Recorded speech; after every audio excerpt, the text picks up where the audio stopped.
Okay, guys, so everyone's favorite comedic actor, Adam Sandler, is worth nearly $500 million. Nearly $500 million. All right, that's insane. And I want to share exactly his secret to success. And it all starts from his roots, which is stand-up comedy. All right. Now, let's just start with TikTok. On TikTok, there are pretty much around 1 billion videos viewed a day. That is a lot of attention, and more importantly, that's a lot of entertainment. People are looking for an escape from the media just bombarding them with terror and doom and this negativity. We all want to escape that, don't we? People want to be entertained. People want those endorphins that come when you're laughing, when you're sharing that moment with friends, when you're sharing that funny reel to people. People want to be entertained, okay? And this links to the comedy industry. The comedy industry is freaking booming right now. You've got Netflix specials for comedians, you've got comedy podcasts just skyrocketing, and this is super important for you, okay? And you're probably not even a comedian, right? That's a fair assumption. So what is comedy? Why is it so important to you? Now, there are 4 ways that comedy or studying comedy can help you become successful. And the first way is that you have to find your own voice, okay? In comedy, you can't just rip off people's jokes and get away with it, all right? You have to be authentic. You have to come up with your own material. And it's the same if you're building a personal brand.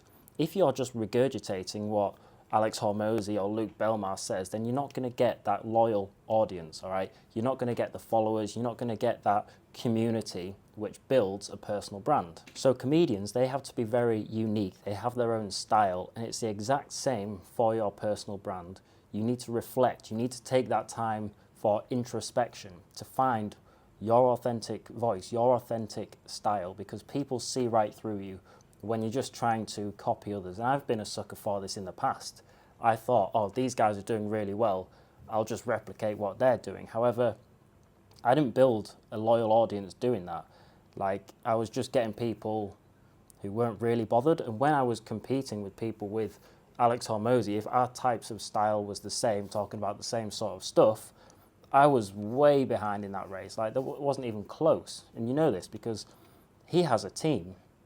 He has a team of content creators, editors, full production crew. So how, if I'm going to compete with the same style as him, am I meant to compete? I'm not. And you're the exact same. You have to find your own authentic voice, your own style, your own material. That's so important. Number 2, okay, stand-up comedians, they deal with rejection and they get a lot of feedback. If they're on stage and they tell a joke and it bombs, they get that feedback. They know, right, this didn't work, time to try this. And it's the same with your personal brand. If you're putting out loads of content and you're not getting any positive feedback, then you know, right, I need to make a pivot, okay? I need to change something up. And comedians do this exact same thing. They get that instant feedback. It's either a laugh or it's a no laugh, okay? And you need to do this. You need to study your content. You need to see what's working, what's not working. Use that rejection of not getting that positive feedback as an indicator. And if you learn how comedians, how they deal with bombing, how they deal with jokes just not hitting, then you get a very clear understanding and you become more capable. Whether it's on sales calls, you get rejected, or Instagram outreach, you get rejected. You learn how to maneuver that rejection and turn it into a lesson, turn it into a pivot that's going to help your confidence, it's going to help your income, it's going to help everything, okay? And it's not just about business, it's relationships too. If you learn how they deal with rejection, then when you cold approach a girl, you're used to it. You can just laugh it off like the comedians do. Number 3, it forces you to level up your creativity. Like I said in point 1, you can't just replicate other people. Comedians, they go off, they write their own jokes, okay? They think, like, what's going on in the world? What stories do I have to share? How can I make this entertaining? How can I make this funny, okay? And you're the exact same. You have to think about what's going on in the world. What are my own stories? How can I make this not only entertaining but valuable, okay? Comedians, their value is the entertainment, but your value could be something else. Your value could be education or inspiration. Don't think that you have to just be funny with this. You're just taking the lessons from stand-up comedians and transferring it into how you want to add that value. And when you look at them, the levels of creativity required for them to keep coming up with new material, to keep impressing people, keep making people laugh from new jokes is very impressive. And this is exactly how you're going to build your personal brand, by having that creativity and that authenticity that no one else can replicate. And finally, understanding comedians and how they operate helps massively with your networking. Now, you might not think this, but there's a popular podcast and comedian that I love called Theo Von, and you think, oh, comedians, they just make people laugh, they just attract that crowd. But on his podcast this past weekend, he's had people like Jordan Peterson, Dana White, that was it. And these guys aren't in the comedy scene, but he's attracted them because of his personal brand, because he's funny, he's entertaining, but he also relates to other things that they do, okay? It's not just about the comedy itself, it's about who you're attracting. Think about it. If you have friends that are really funny, do you want to hang out with them a lot? You do, okay? You have a laugh, you get that positive vibe from them. And it's the exact same with your personal brand. If you're putting that positive vibe out there, then you're going to attract a lot of high-level people. People don't want to hang around with boring people. That's the reality. Like, if I'm with guys and we all have a laugh together whenever we're hanging out, then I want to hang out with them a lot more. So you attract a huge variety of individuals by having this personal brand that is positive, that's light-hearted. You're not taking things too seriously.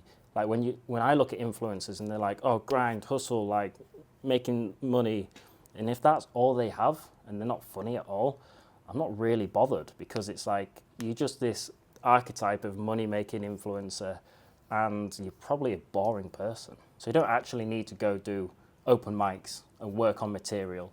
It's just studying these comedians by watching their specials, watching how they operate on stage, watching them in podcasts, understanding how they operate, how they make the conversations light-hearted, how they make jokes, how they time what they're going to say so it's entertaining.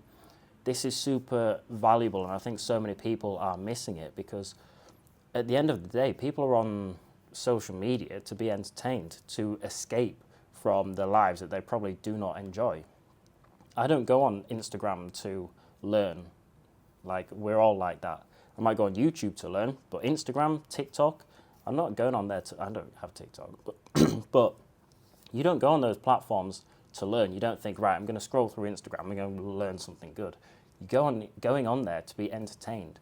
So linking this entertainment value in your personal brand is going to attract a much bigger audience. You're going to get a much more loyal following because you're authentic, and it's going to boost your own self-confidence. When you know that you're being creative, you're being authentic, and people are loving you for who you are, then the world's your oyster. The world's your oyster, guys. You open up so many more conversations and opportunities by introducing an element of humor into your Instagram, your TikTok, your YouTube. Don't fall into this trap of like, oh, money making, that's the only archetype I need to be. Like, just be authentic, just be funny, just have a laugh with it, and you'll see people just enjoy that. Remember that people just want to be entertained. That's why they love me, because I'm fucking funny as fuck, all right? So I hope you've liked this one. I hope this has given you a bit of an insight. Like, I've studied, I watch a lot of comedians, and I learn a lot. I learn about how they make jokes, how they interact with each other, and it just helps so much, not only for your own confidence when you can make other people laugh, but for your networking. People want to hang out with you. People want to watch your content when they know, oh, Bill's released to YouTube. It's going to be valuable and entertaining. It's not just going to be, here's X ways to improve your morning routine. Like, I try to have a laugh with it. I try not to take it so seriously. And I think that's why comedians are doing so well. That's why the comedic industry is booming, okay? So study comedians. A lot of guys, Theo Von, Tom Segura, Chris D'Elia.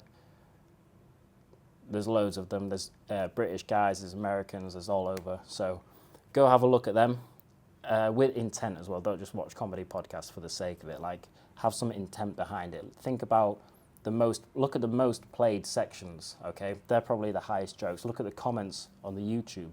If people are like, oh, at this timestamp, you had me howling, it's like, right, look at that timestamp. Why was that so funny? What led up to that being funny? And then try replicate that in your personal brand. I think that's such an underdone thing, and it's going to massively help you. So go do that. I hope you're having an amazing day. I'm feeling on top of the world, and I hope you are too, and I'll see you tomorrow.